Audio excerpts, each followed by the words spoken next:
parler de l'émission d'hier, dont j'espère, je suis sûre que vous avez été nombreux à la regarder, comme 5 600 000 Français. Je voulais vous en parler pour vous dire que, de mon point de vue, elle marquait une étape et un tournant dans la campagne. Je le disais, de très nombreux Français l'ont regardé, de très nombreux Français manifestement l'ont ressenti comme un événement, à voir le standard téléphonique ici qui explose, à l'UMP, les très nombreuses remontées que nous avons de parlementaires qui nous disent que c'est pareil dans leur permanence, à voir aussi ce qui s'est passé sur Internet, où alors pour ceux qui sont un peu familiers de Twitter, le hashtag de l'émission a été premier en France, ce qu'on pouvait attendre et espérer, mais surtout deuxième dans le monde sur ce moment-là.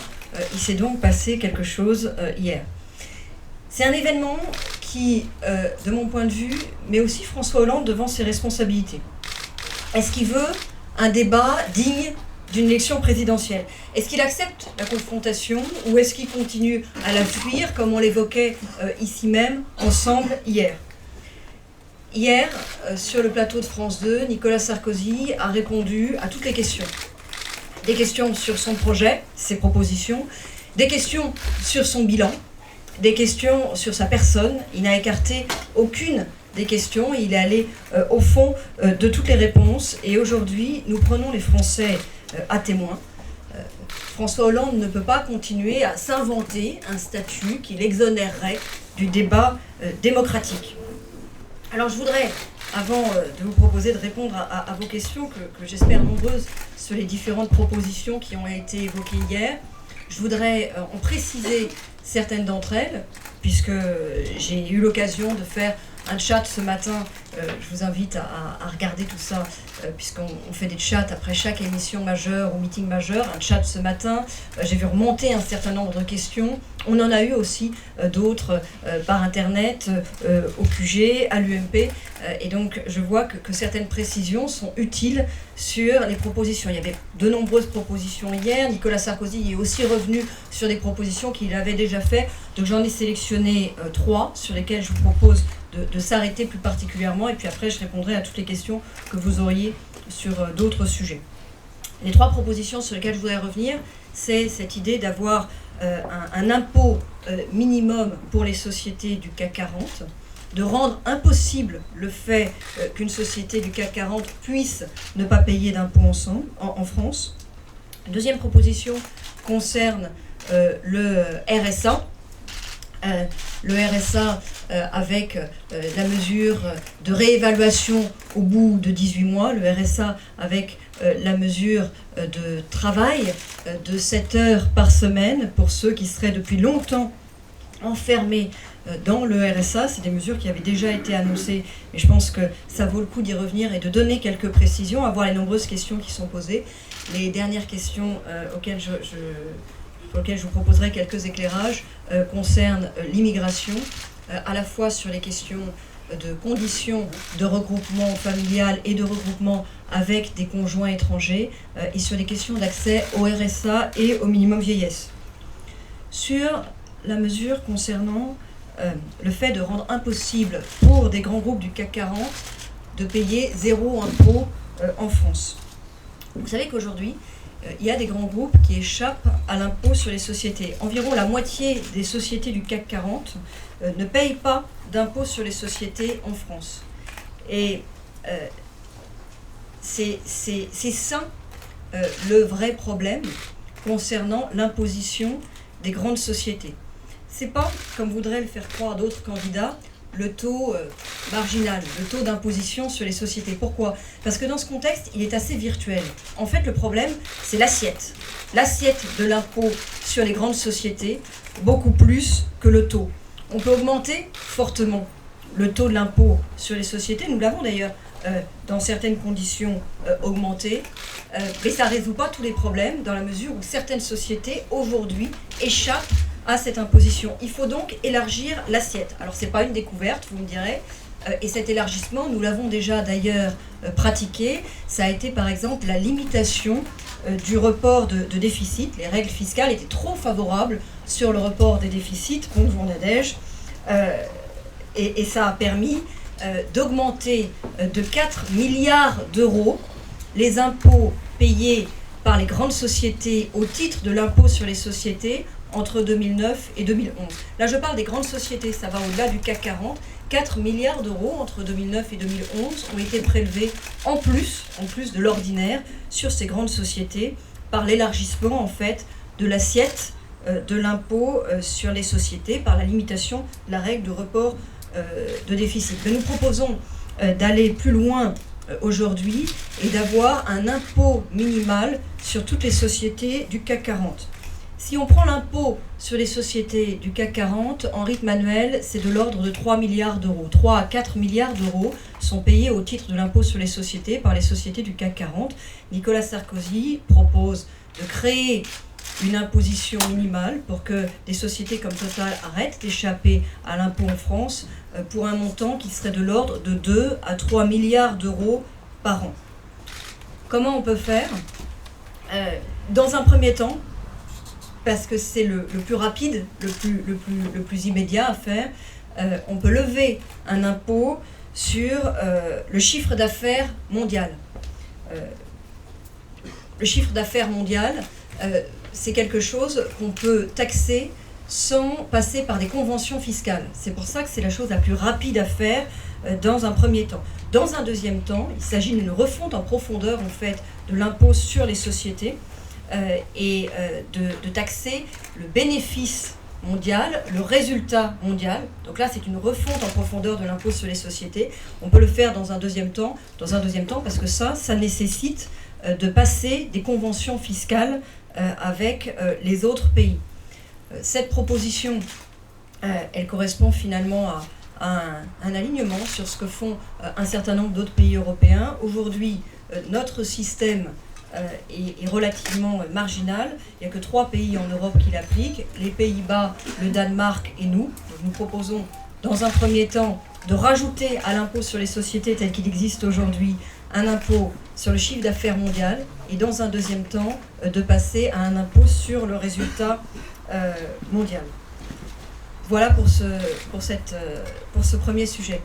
Deuxième sujet sur lequel je voulais vous apporter des éclaircissements, le RSA. Vous connaissez le problème.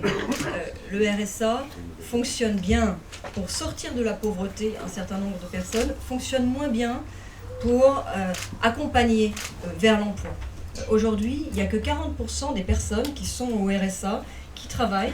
Et surtout, moi, les chiffres qui m'ont le plus frappé, c'est plutôt la moitié des bénéficiaires qui sont au RSA qui y sont depuis 2 ans et un quart y sont depuis 4 ans. C'est-à-dire qu'il y a un effet de trappe à RSA, en quelque sorte. La vocation du RSA comme accompagnateur vers l'emploi, pour le moment, n'est pas remplie. Et donc Nicolas Sarkozy revenait hier sur 2 mesures concernant le RSA. Une première qui est une mesure d'évaluation à 18 mois du parcours d'insertion, qui est celui du bénéficiaire du RSA. Le deuxième qui est un contrat de 7 heures hebdomadaires. Il y a quelque chose qui a mal été compris sur le contrat de 7 heures, sur lequel je veux revenir, qui est qu'il s'agit à la fois d'une mesure d'équité. Voilà. Il y a la solidarité nationale qui s'exerce à l'égard des bénéficiaires du RSA. Ils rendent en échange quelque chose à la société au titre d'un travail d'intérêt général. Il s'agit aussi d'une mesure de non-décrochage par rapport à l'emploi, de retour vers l'emploi. On sait que quand on reste très longtemps éloigné de l'emploi, comme le prouvent les chiffres que je viens de citer, c'est très difficile d'y revenir. Il y a aussi derrière une dimension revenu, un revenu amélioré, même si on sait que c'est très dur de vivre avec le RSA, puisque les personnes qui travailleront 7 heures par semaine le feront payer au SMIC, c'est-à-dire gagneront 136 € de plus par mois par rapport à leur situation actuelle. Alors, la question suivante qui nous est posée, c'est est-ce que ça coûte de l'argent ? Oui, ça coûte de l'argent.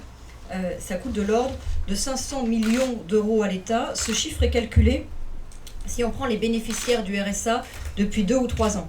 Pourquoi les bénéficiaires du RSA depuis 2 ou 3 ans ? Parce qu'il ne s'agit pas d'une mesure pour des gens qui seraient transitoirement au RSA. Non, il s'agit d'une mesure pour des personnes qui sont de manière ancienne au RSA et qui ne retrouvent pas le chemin de l'emploi avec le RSA. Si on prend les bénéficiaires du RSA depuis 2 ou 3 ans au moins, cette mesure coûtera 500 millions d'euros à l'État et nous pensons qu'elle vaut le coup pour retrouver une dynamique vers l'emploi pour ces personnes.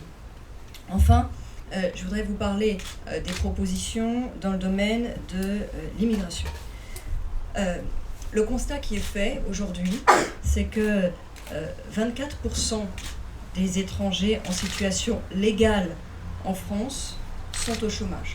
24%. C'est-à-dire que notre parcours d'intégration ne fonctionne plus.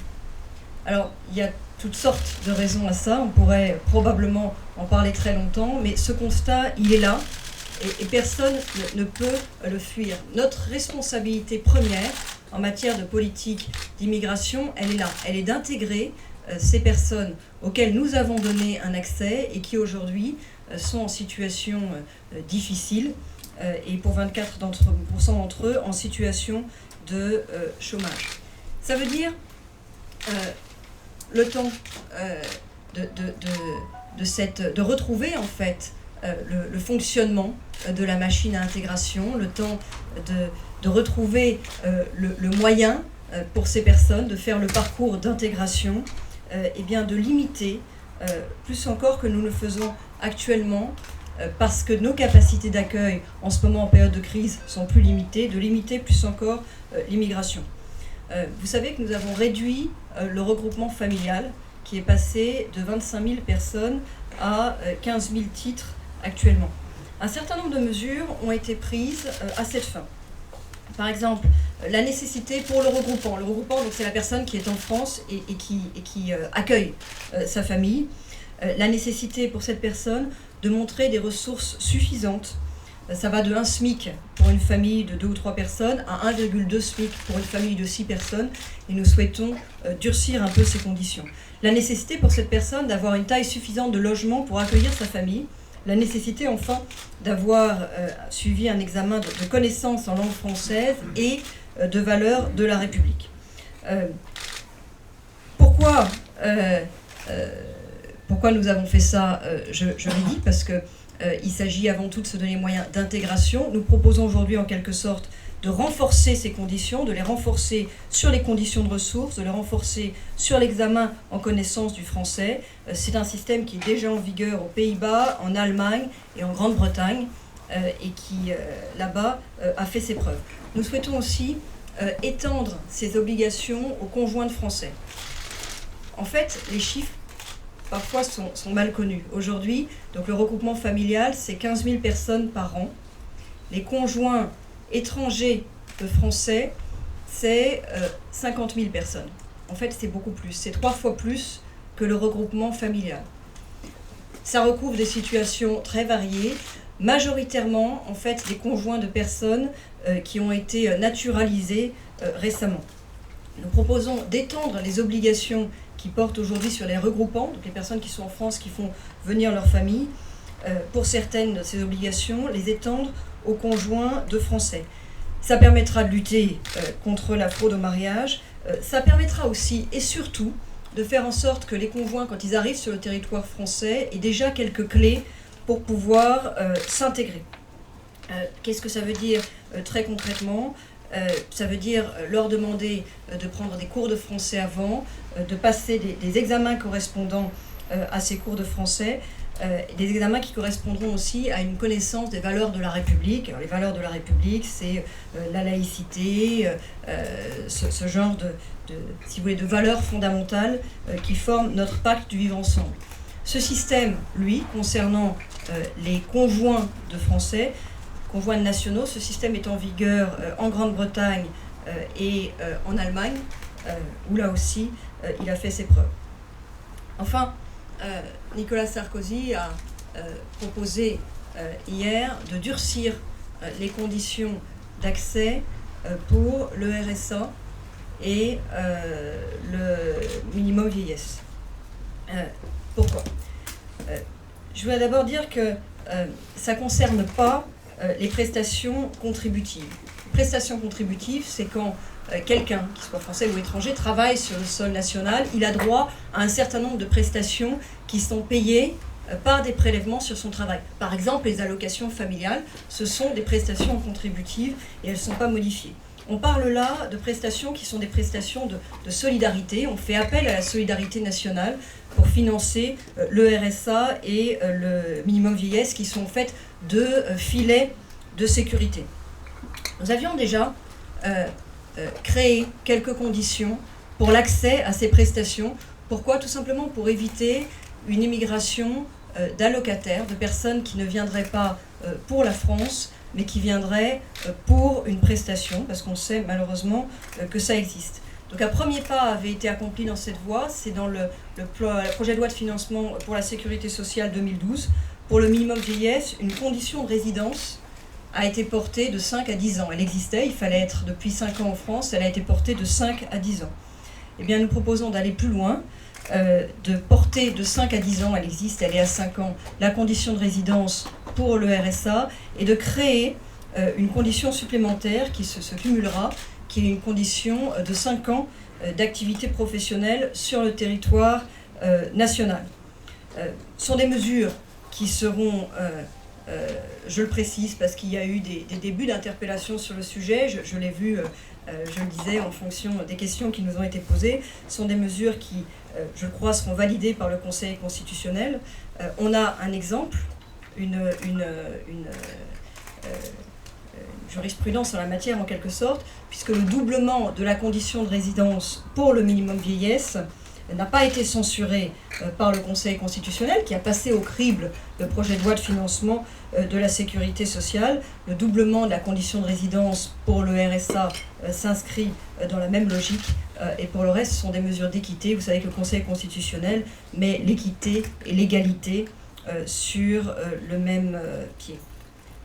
Voilà ce que je voulais vous dire, moi, pour vous apporter des éclairages sur les mesures d'hier, mais il y en a d'autres et vous avez peut-être d'autres questions, et donc je suis à votre disposition.